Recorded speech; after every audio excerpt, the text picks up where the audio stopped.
really important for us, our annual fund, for two reasons. First of all, the monies raised through donations of the annual fund goes to our families that have multiple children, or some of our lower income families who would not be able to send their children to Catholic school without some support. So we're very grateful for that. So last year, we gave over $30,000 to families at Calvert Hall. At St. John's, at St. John. Now I'm all flustered, as I said.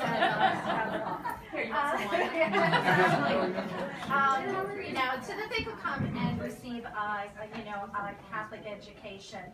But also, events like this really generate conversation. And a conversation that I was talking about last year is we had a little bit of money from a grant that we got from our aging building grant from the state, and we put one room of air conditioning in, and we're just talking about how it would be so important for our school to have air-conditioned classrooms. And one of our very generous donors was at the event and heard this, and from that, I want to thank the Costora family, and they were able to donate the money so that all of our classrooms could be air-conditioned.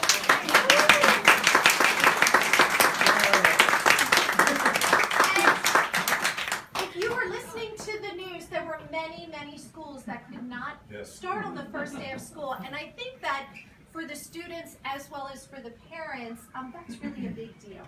I mean, we get so excited about the beginning of school and we're ready, and there's just so many wonderful traditions that happen. So we were so grateful that we could start. Our children were in a wonderful, cool environment. And also for our teachers, our classrooms just look spectacular this year, the first day of school. It's because our teachers could come all during the summer and feel like they could stay there for long hours because they as well were in a nice, you know, climate. So I want to thank you for that. I also want to thank Mrs. McCluskey in the back for serving our wine, and for Dijon.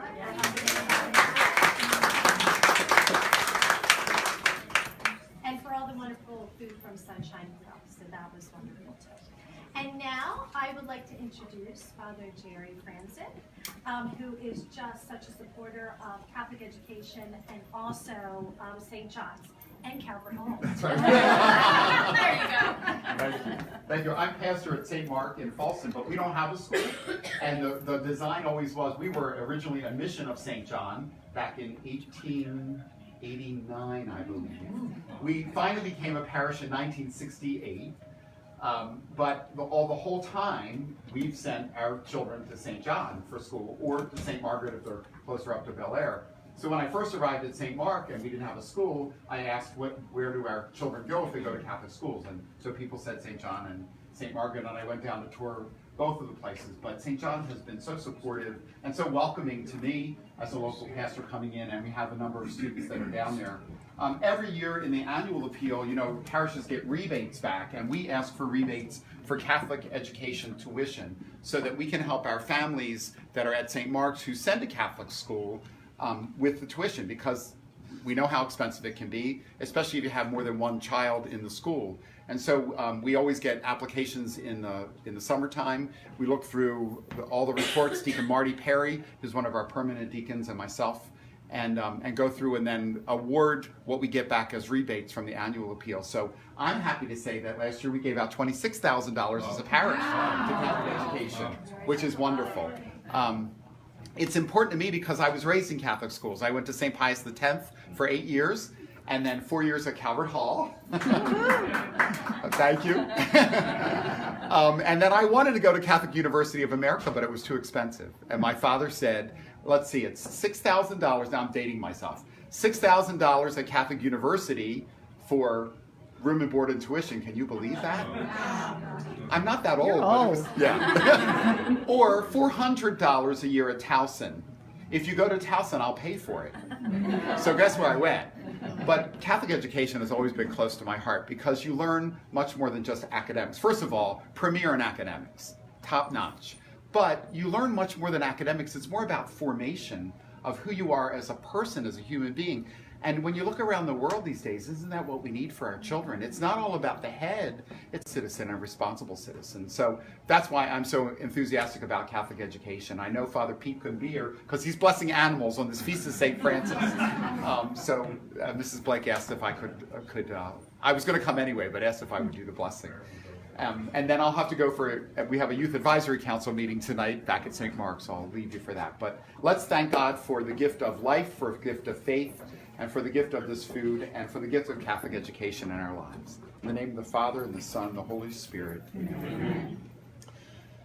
Lord God, on this feast of St. Francis of Assisi, a saint who appreciated everything in the world, so much so that he's often pictured now with deer and with birds around him, because he saw your presence in every single living creature, and so respected the world and you as his creator, that just imbued his life with love and life and faith. On this feast day, then, we give you thanks for the gift of our faith, for the gift of St. John's School, for the gift of that community that forms our young children to be young men and women of faith and morals and intelligence in our world today. We ask you especially to bless the principal and the administration, the staff, and especially the teachers who day after day dedicate themselves to these children and these young people. Help them, especially in times of difficulty and despair, to know that you walk with them, that as you have told us, you are always our good shepherd, and that you never leave one of us astray, but that you want us all to be back, part of your fold. And bless all those who in such a very special way support Catholic education, so that all children can go there if they like, and all can share in the faith of Jesus Christ. And we ask all of this as we pray. Glory be to the Father, and to the Son, and to the Holy Spirit, as it was in the beginning, is now, and ever shall be, world without end. Amen. In the name of the Father, the Son, and the Holy Spirit. Amen. Thank you, and thank you, Mrs. Blake. Thank you, Father. Henry, can we say that? Good evening. Thank you for coming to this leadership appreciation for St. John's School. Thank you for the technology, because now I can be in two places at the same time. Something that I'd like really to share with you is I am so grateful for all the support that you're doing through St. John's School. We have so many needs for St. John, and your responsiveness to the needs to really uplift the life and the work of our St. John's School. We thank you for this. Thank you.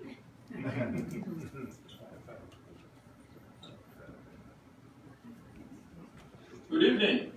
Thank you for coming to this He's back again.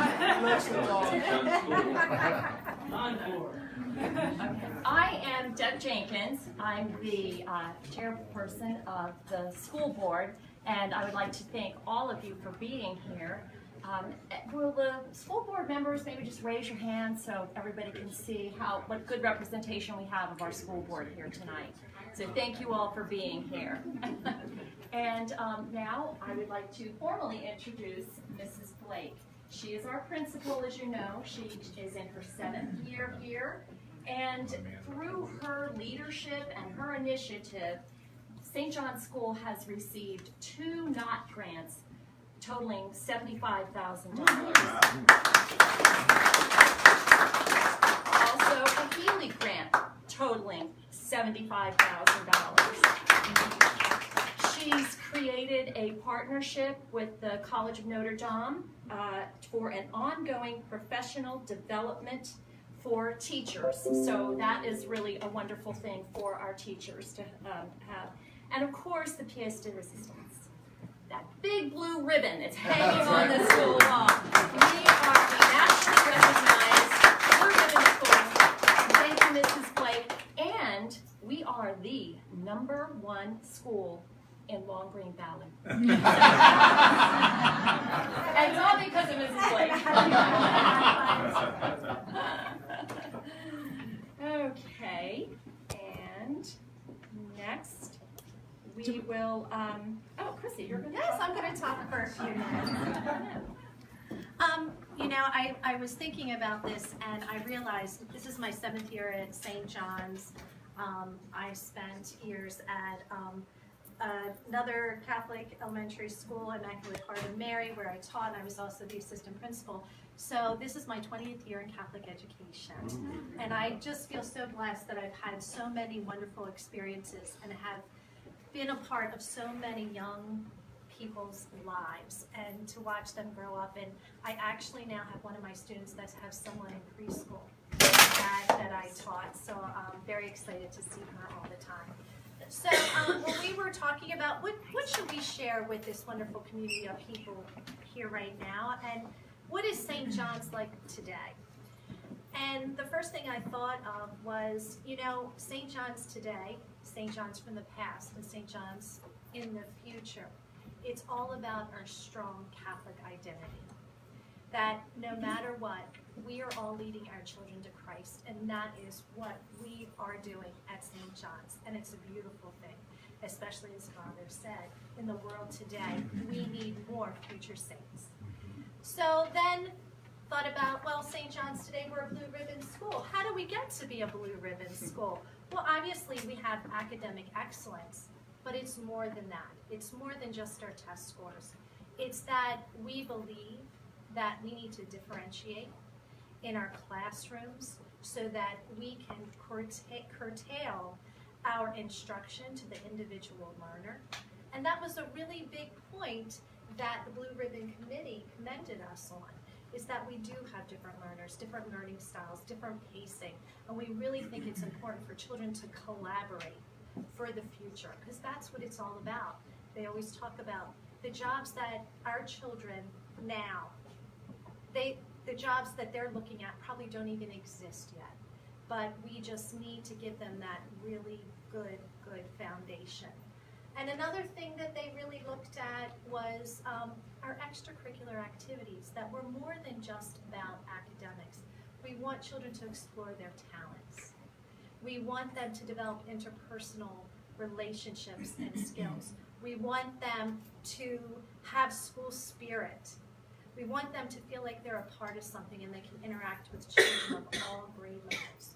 So what we're really doing is, as we build our future saints, and we just said, as they're moving into the 22nd century, you know, we're almost done with that 20, you know, as we're moving our kids into that 22nd century, we just want them to have this wonderful foundation to really understand that the world is more than just about themselves, that they too can become missionary disciples. So that is what St. John's is about today. Thank you.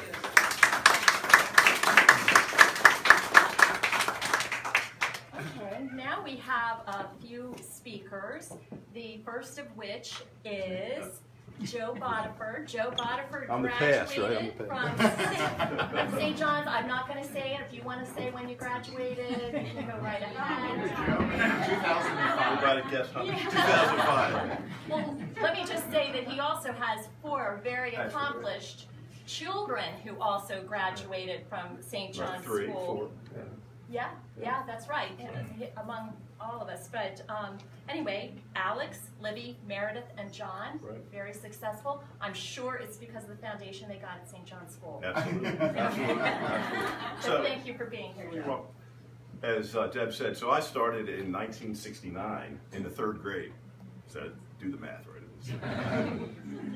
So that was back in the old days. So, you know, went 3rd grade through 8th grade. My brother and sister also went to St. John's, and you know, it was a good experience. And I think it's, Father Jerry, you mentioned, and it's the objective of Catholic education, right? That holistic, full person, which really would be the reason why we sent our children to St. John's. You know, when I think about 1969 through 1975, you know, I think about Father Bradley. Usually, we were talking about Father Bradley, think about altar boy duty, think about Mrs. Watson, who was an 8th grade teacher. You know, we all had 8 grades. We had school bus. We had schools that would ride around. They had holes in the floor, but we still had schools. But it was a very good thing, and I think that the commonality really is like what we're here for tonight. It's a leadership event. So, thank you for your leadership. And it took leadership back then. There's a story about Father Bradley. My mother was going through some stuff, and she found a sketch of the old church. And they had a parish fund in 1972, and if you contributed, they gave you this sketch. But Father Bradley basically had a meeting with all the parents and said, we need more money for the school. And if you can afford to live in Long Green Valley, maybe Ted, you remember this, you can afford to give the money. Julian and I talked about Father Bradley the first time you met him, and that was leadership. And I think that's what it's all about. And I think it's going to continue to demand leadership from all of us, and in order to fulfill the mission of Catholic education. It's on the website, right? Christ-centered academic excellence, and that's mental, moral, physical, social development is very important, and I think that's really the key. It's not just it's not just academics, it's not just the facilities, but it's a whole thing. So that's why my wife and I sent our 4 children, and I did go to Calvert Hall, and my one son got to Loyola, one son went to Calvert Hall, 2 daughters went to Maryvale. So I think my time is up. Any questions? That's why I'm on the board. Continue. Thank you. Thank you so much, Joe. Now we have 2 very special speakers. These 2 beautiful young ladies who are just starting in middle school at St. John's. They're moving right up. First of all, we have Olivia, who is the daughter of our wonderful hosts tonight.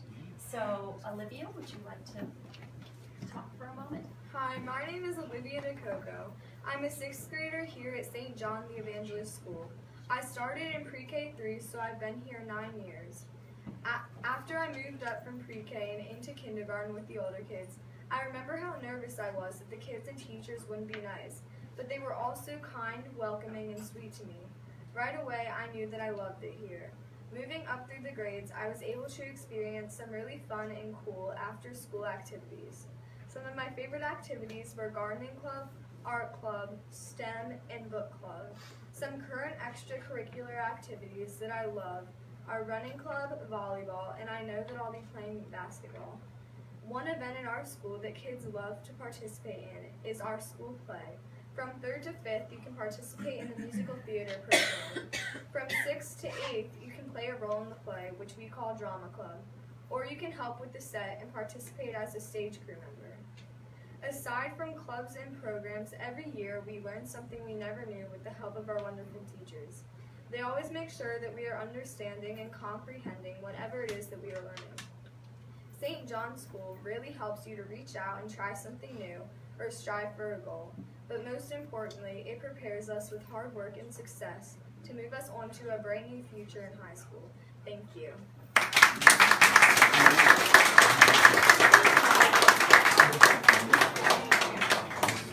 Last year, Megan Zeller gave a really wonderful talk, and it was so well received that we figured, well, who would be the most logical person to choose? Her daughter Hannah, who is also in 6th grade, just starting middle school. Thank you, Hannah. Good evening. My name is Hannah Zeller, and I'm a 6th grader here at St. John's. My younger brother Jack and I transferred to SJE 2.5 years ago. We left public school to come to Catholic school. We have never looked back. I could stand here telling you all the things I love about St. John's, but then I would be here for 2 days. So let me just tell you a few things that I love about SJE. First, I love my class size. At my previous school, I had over 30 kids in my class. I currently have 16. This is very important to me because of how much one-on-one time I get with the teachers. Secondly, I love how kind the SJE atmosphere is, especially how happy the teachers and students are every day. Thirdly, I love the variety of clubs and after-school activities that's offered for both elementary and middle school students. My personal favorites are theater club, broadcasting, lecturing, being a safety, and student council. Lastly, I love how faithful we are as a school. My mom always says what a crazy world this is, and I love that our school is a place of happiness, faith, and love. I know that attending SJE is a privilege, and I am grateful that my family has given me this opportunity. Thank you for your time.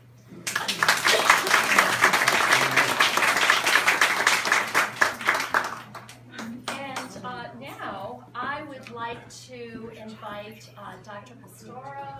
Wait a minute. No? Karen. Oh, sorry, yes, I went right past. Thank you. Okay, please come forward, Karen. Karen has probably the most popular student at St. John's. She can tell you why. I'm Charlie's mom, and this is my husband, Chris. So apologize for this. When Eileen asked me to talk this evening, I thought about who was going to be here, and I thought specifically about my parents, that they're going to be here, and I thought about the choices that they made with regards to my education, and then the choices my husband and I have made with regards to Charlie's. My early years were spent in Fayetteville, North Carolina, and the public schools were not so hot. We're Catholic. My dad had gone to Catholic school. That was the right choice for us then. We got to wear plaid skirts, have hot dogs on Friday, and run around on an asphalt parking lot. It was the total Catholic school experience. But in the middle of 3rd grade, we moved to Maryland for my father's job and to be closer to family. And so when my parents were looking at the school options, the Catholic school was not the best choice for us. If they had sent us there, we wouldn't have encompassed the entire low brass section of the middle school band. We wouldn't have played volleyball, which is how my sister met her husband, not in middle school, by the way. And we wouldn't have taken calculus and physics, which is very important for an engineer and a math teacher. So again, they made the right choice for us. When Charlie was born with Down syndrome, we didn't think we had a choice. In fact, I told Chris point blank, kids with Down syndrome do not go to private school. But Chris had gone to private school, and that was a choice that his parents made for him so that he would have a smaller, more nurturing environment. Harvard Day and John Carroll, just putting a shout out for you. And that's what we wanted for Charlie, was a smaller and more nurturing environment. And we realized that he was being very successful at preschool, and he was keeping up with the other kids academically. And when he was around 4 or 5, we realized that he might have a choice after all. So we came to St. John's, and we asked, and Mrs. Blake had a choice. She could have said, we are not equipped to deal with Down syndrome, which another private school in the area told me. But instead, she made a choice to have him tested, see what he could do. And he passed, just like all the other kids in his class. So Mrs. Blake made a choice to take a chance, and to give Charlie a chance for a smaller, more nurturing environment where he could thrive in a faith-based community, surrounded by all of you and all of your children. A chance to fully experience the power of small, which brings me to all of you. You have a choice. You can donate your resources to a variety of different areas and worthwhile causes.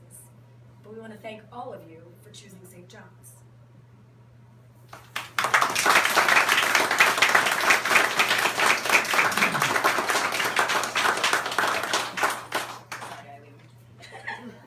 Okay, where the tissue?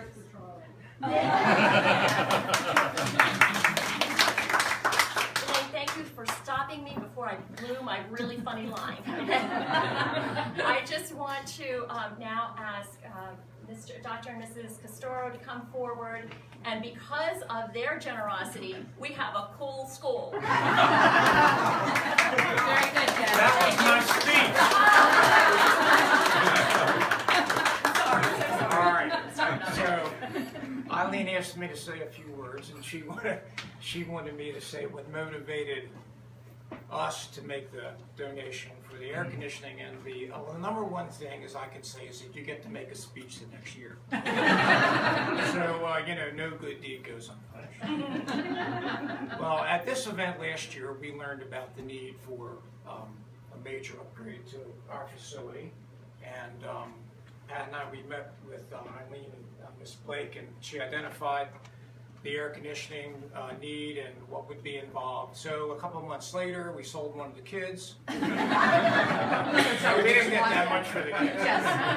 Anyway, we made a contribution in December of last year, and the money has to be sent to the Archdiocese, who handled it very beautifully, and we told them it was earmarked for St. John's, so they didn't go off and do something crazy with it. So the money made it back to the school in a very short order. Mrs. Blake and the Board of Trustees and everybody got the project going, and by the end of the spring and early summer, the school was cool.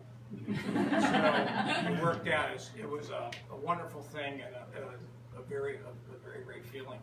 Just a really short story about our middle granddaughter. Her last name is Ercolano, Maeva Ercolano. She's in the pre-K4 program.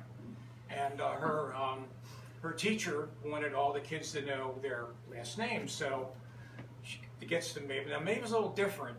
She's has a way with words. She the other day she wouldn't eat her dinner because she said her fork was mad at her food. So there you go. So we'll put that in perspective. So anyway, the teacher, I don't know the teacher's name, the pre-K teacher, but in any event, she's a very lovely lady. So she goes, Maeva, what's your last name? And Maeva goes, Maeva Margaret.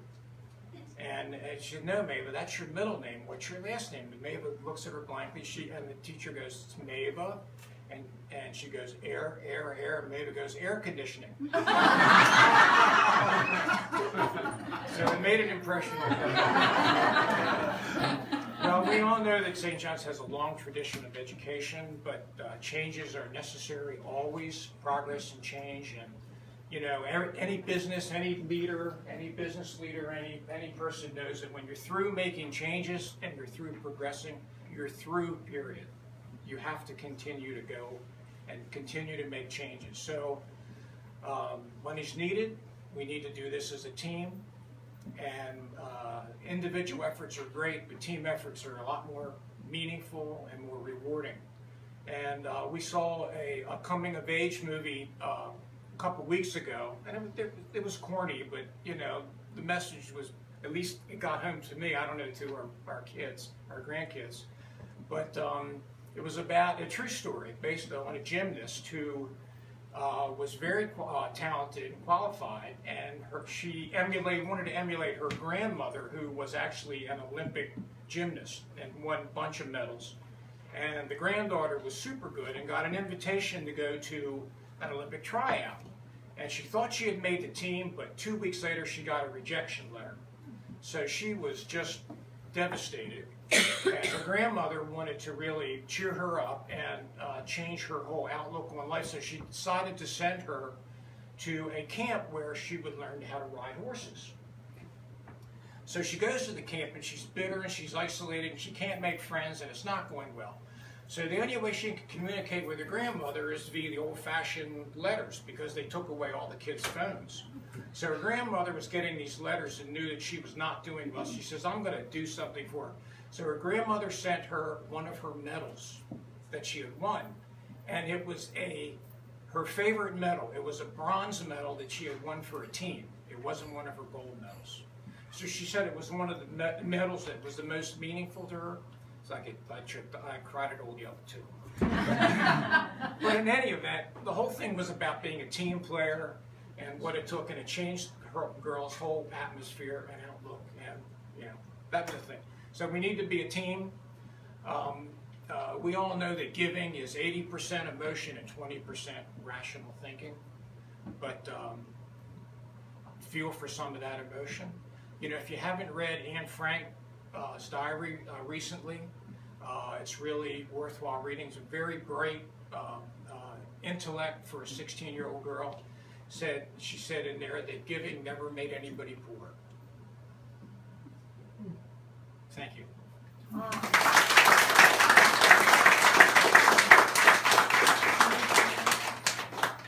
The second one? We're trying to be high technicians. And then we're done. The second one. Eileen, I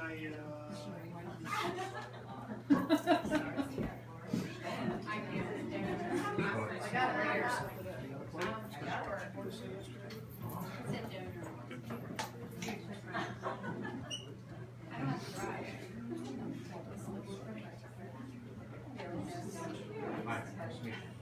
I was away last week, that's why I didn't see that meeting then. With an average class size of 16, the faculty and staff of St. John the Evangelist Catholic School are committed to providing academic excellence and modeling Catholic values and service for a diverse student population. Our school seeks diversity in academic ability, diversity in faith, and diversity in economics. Teachers strive to meet the academic needs of all students, identifying those with differentiated learning styles and those who can benefit from enrichment. Our school is diverse by faith. We welcome children and families of all faith traditions to learn and become active members of our school family. The annual fund for St. John's School helps us to attract students from all economic backgrounds by offering a wide range of financial assistance opportunities. The affordability of an academically excellent Catholic education is essential to our economic diversity. Thank you for supporting the annual fund of St. John the Evangelist School. We are proud to be a part of a community that shares our same inherent values, including the importance of Catholic school education for our children and their families. Your gift truly makes a difference.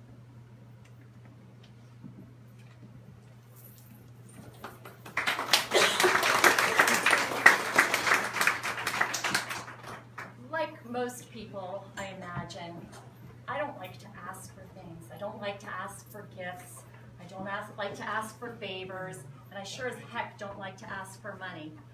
But I am very happy to be here tonight because I feel like I'm a giver, and I'm in a room full of very generous givers.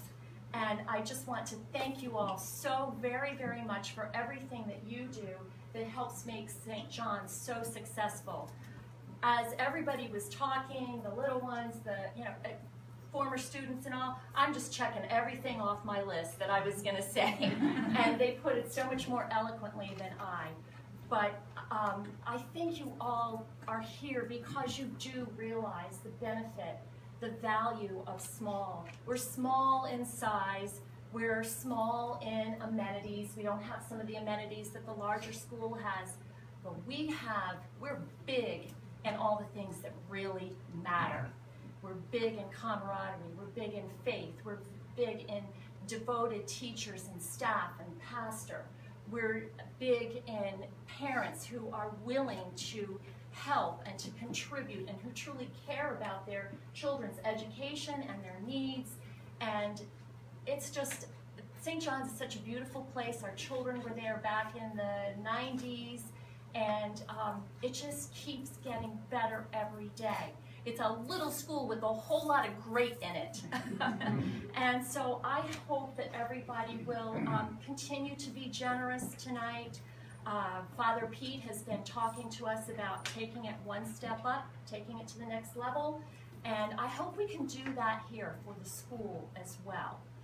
It's just really an honor to be in your midst, and we'll pass around, or we're going to pass around, or you can just come to the table and get the pen and paper. You can make your donations. If you can make a nice donation this evening, that would be just wonderful. If you'd like to make a monthly donation, that works too.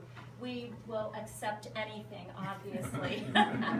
But I just, again, want to thank I just want to add too that our principal will do anything for the school. She will even put on lipstick and kiss a pig. And she and the teachers and the staff, they will come in on weekends. They come in the summertime. They stay late in the evening. They're here all hours, whatever it takes to do what they need and want to do for our students. So it's a wonderful place. If you want to talk to your financial advisor about some creative ways of giving to the school, or maybe if your company will match your donation, please investigate everything. Think outside the box. So thank you again for being here. Thank you so much to Eileen and Margie and the whole resident staff for putting this together, especially the Kokoros. Gosh, this is just a wonderful evening. And to Denise for So thank you all. If you have any questions, please talk to Eileen and talk to Deb. Thanks, everybody.